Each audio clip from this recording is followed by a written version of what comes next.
Something just dropped this week that the financial media buried. And I mean buried.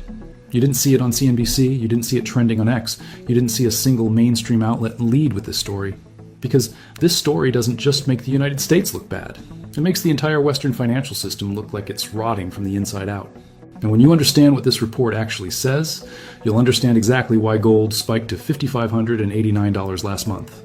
Why silver hit $121, why both crashed in the worst single day in financial history, and why the next leg up could be even bigger.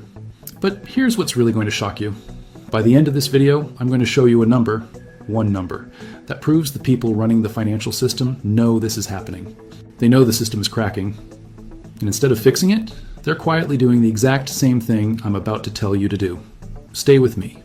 Let me show you the numbers first, then I'll show you what they mean for your money. On February 10th, Transparency International, the world's leading anti-corruption watchdog, released their annual Corruption Perceptions Index. They've been doing this for 31 years. They score every country on Earth from 0 to 100. 0 means completely corrupt. 100 means totally clean. And this year, the United States scored a 64.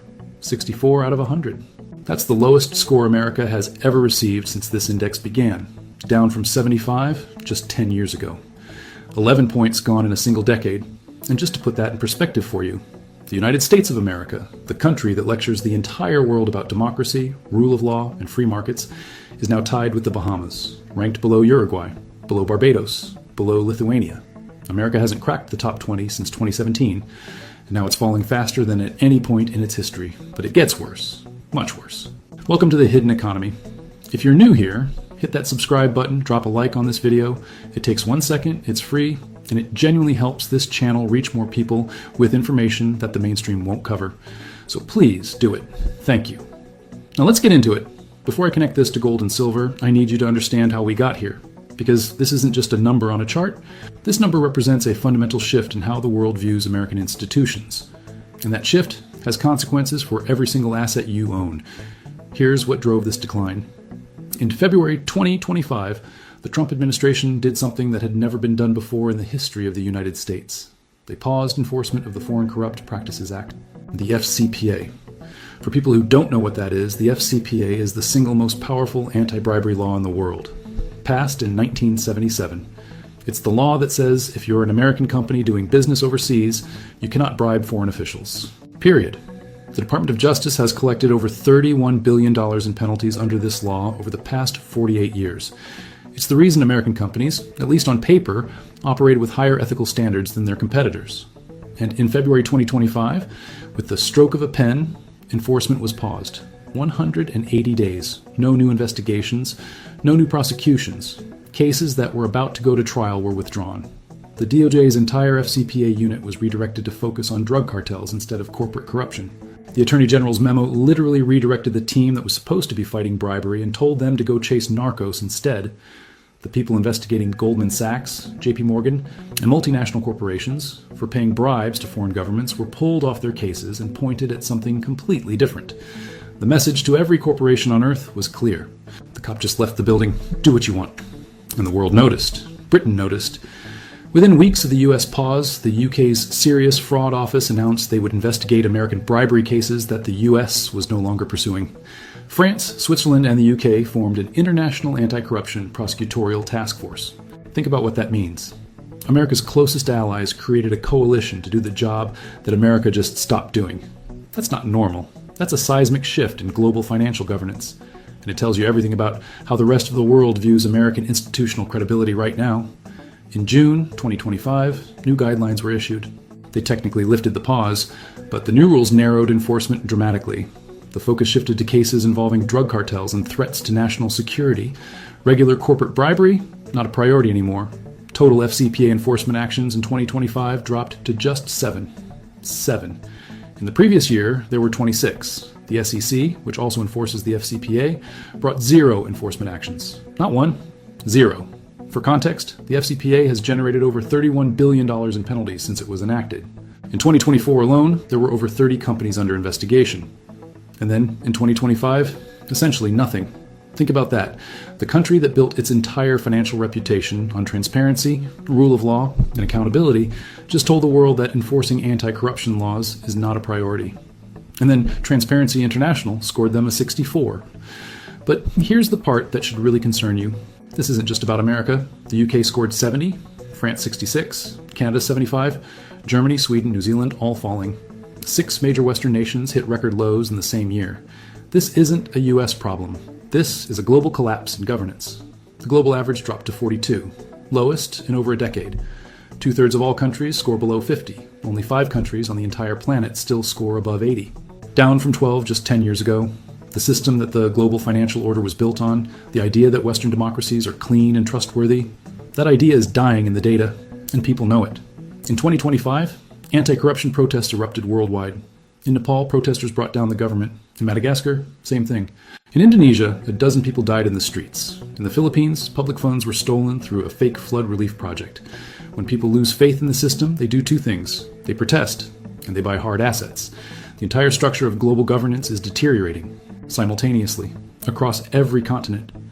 And it's accelerating. Now you might be watching this and thinking, okay, corruption is bad, but what does this have to do with gold and silver? Why is this on a precious metals channel? Because this data explains something that nobody in the financial media can explain. Why gold exploded to $5,500 last month.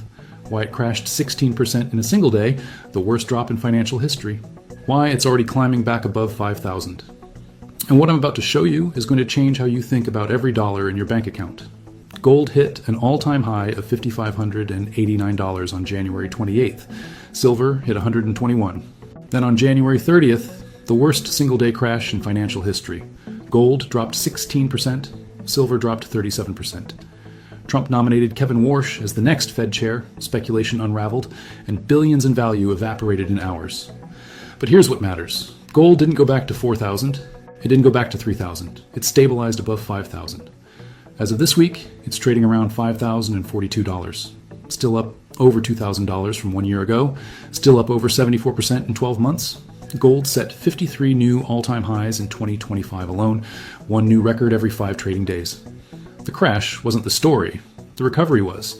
Because the structural forces pushing gold higher didn't change, the corruption data I just showed you proves exactly why.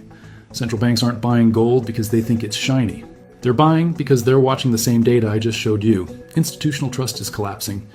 And when trust collapses, capital moves to the one asset that doesn't depend on any government's promise: gold. Let me show you the central bank data because it's staggering. In 2025, total gold demand exceeded 5,000 tons for the first time in history. The record was broken.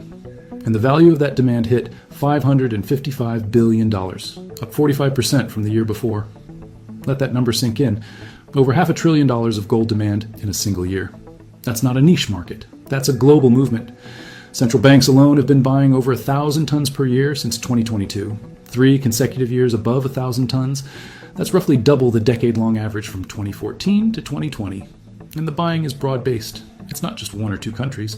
22 central banks reported increasing their gold reserves in 2025. 22 separate nations, all making the same decision independently. Poland bought 102 tons last year. Their governor just said he wants to increase reserves to 700 tons for national security reasons. His exact words: national security, not portfolio diversification, not inflation hedging, national security. When a NATO country's central bank governor uses that language about gold, you need to pay attention. Kazakhstan set a record for buying, 57 tons. Their highest ever since records began in 1993. Their governor said they want to stay net gold buyers until global tensions ease. Brazil re-entered the gold market for the first time since 2021. Added 43 tons in 3 months. Turkey kept buying all year despite market volatility. And China's central bank has been buying for 15 consecutive months straight. And here's the detail that should really make you think. Not all of this buying was public. A significant chunk of central bank gold purchases last year were completely unreported. Governments buying gold in secret, no announcements, no press releases, just quiet accumulation. I'll tell you the exact number later in this video. And when you hear it, you'll understand why I started this video the way I did. These aren't speculators. These are sovereign nations making calculated decisions. 22 of them increased gold reserves in 2025. And they're all choosing the same asset. Not dollars, not euros, not treasury bonds. Gold. And here's what connects it all. Why are they buying? JP Morgan published their 2026 outlook. They said gold could reach $6,300 by the end of this year, even after the January crash. They kept that target. Their head of commodities strategy said the trends driving this rally are not exhausted. But what trends? What's actually pushing this? Three forces are converging right now, all at the same time, and all pointing in the same direction. Force number one, the corruption problem I just showed you. When a country's institutions become more corrupt, its currency becomes less trustworthy. This is not an opinion. This is economic research. Studies have shown a direct correlation between corruption perception scores and long-term economic performance. A 1-unit increase in a country's corruption score is associated with a 1.7% increase in GDP growth. When corruption rises, growth falls. When growth falls, currencies weaken. When currencies weaken, gold rises. It's a chain reaction that starts with institutional decay and ends with a revaluation of hard assets. The United States just fell 11 points in a decade. That's not a rounding error. That's structural decline. And the market is pricing it in through gold. Force number two, the debt spiral. And honestly, this is the one that keeps me up at night. As of January 2026, total U.S. national debt stands at $38.43 trillion. That's trillion with a T, up 2.25 trillion from just 1 year ago, up 10.73 trillion from 5 years ago.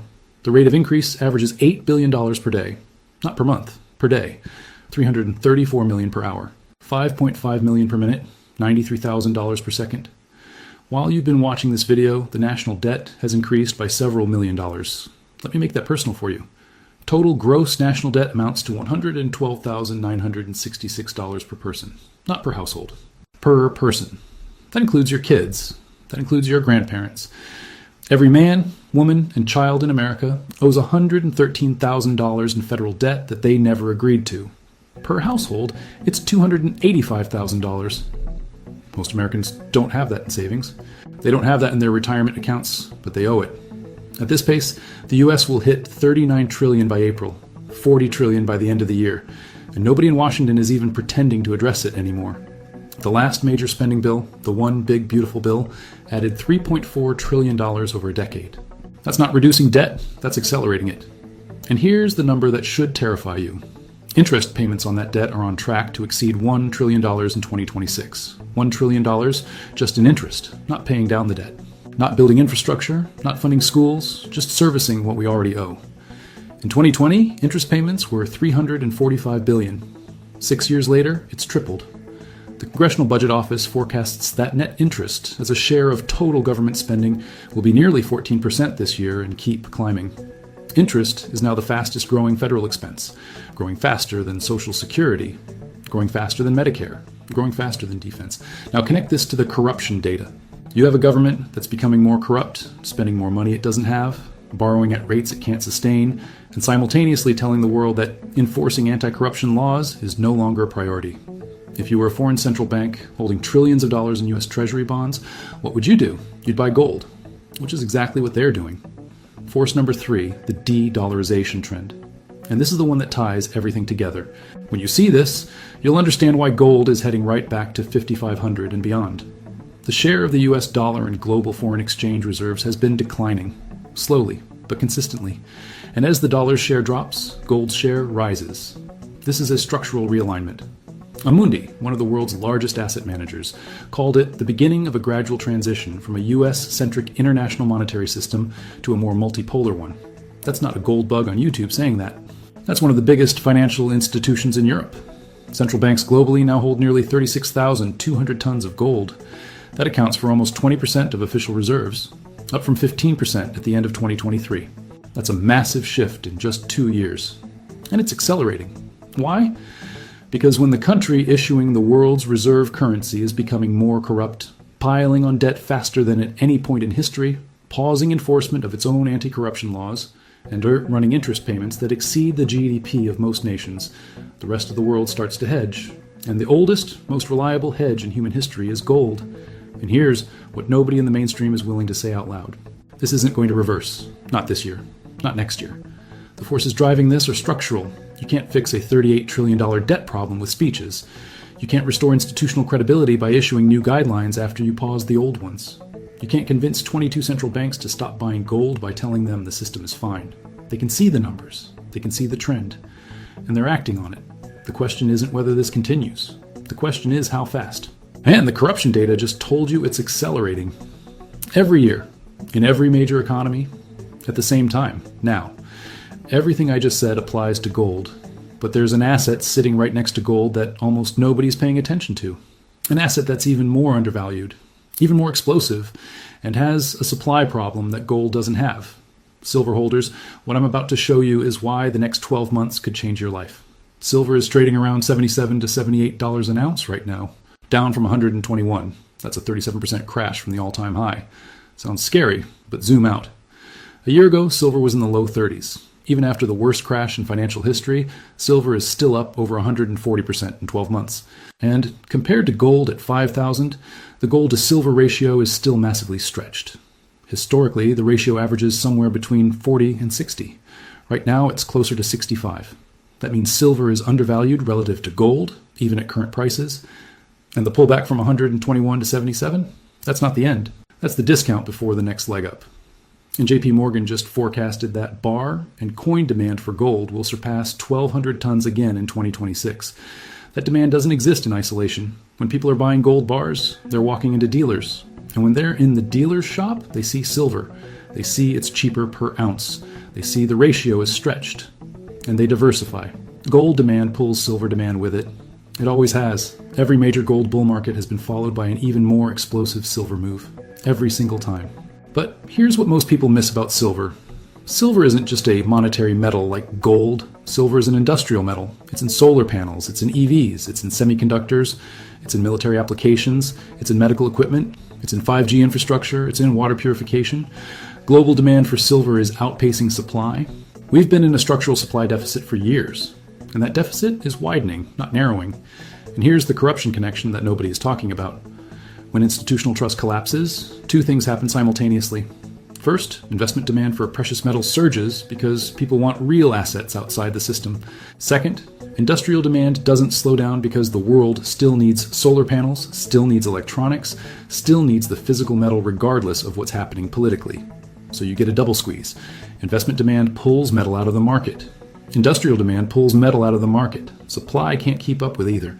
And the price has nowhere to go but up. And here's something the silver market specifically should be watching. When corruption rises in major economies, government spending on green energy, infrastructure, and defense doesn't stop. It often increases because those are the programs politicians use to justify more borrowing. Solar panel installations are accelerating globally. EV adoption is growing. Military spending is surging, especially across NATO. All of that requires silver, physical silver, the very metal that's already in a supply deficit.